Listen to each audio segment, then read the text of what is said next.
Alright, so I'm going to attempt to show you guys how I repair chips and cracks in rifle stocks. So what I have here is, this is a walnut stock that I've been working on, and sometimes you get really old stocks and they end up being really brittle and dry. What happened here was I was cutting along here and I got a piece, let's see if I can find it here, right there, that chipped up. And I want to save that and not lose it. What we're going to do here is, if you can see there, you might not be able to see it, but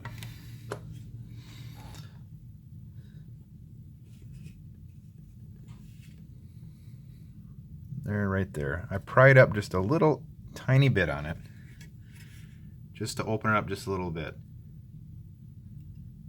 We don't want to break this end off if we can help it. Sometimes these break off, and if you save them, you can still get them on there.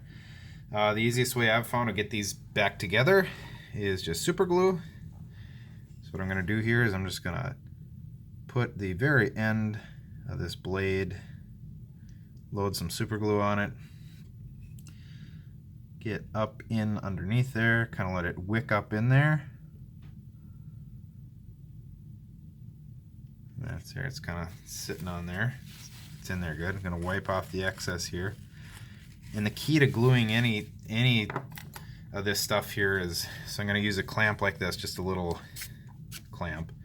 The key to gluing any type of stock like this, or wood, and not having it show, is having a very solid clamping pressure on it and straight down in the direction that you're going. So there we go.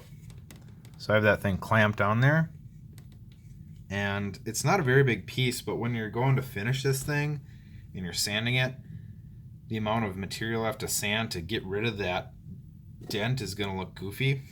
So I've done this on a few stocks. Sometimes it happens, something will break out, and if you're very careful about it and you take your time, see, that didn't take me too long. That should glue back in there. I'm just going to push on it, make sure it's forward all the way.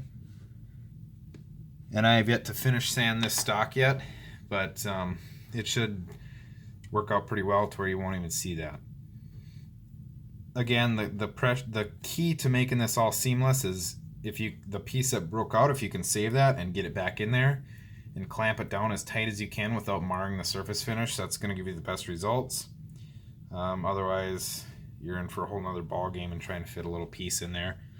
But once I sand this and finish this, that little chip there, you'll never know it was chipped originally.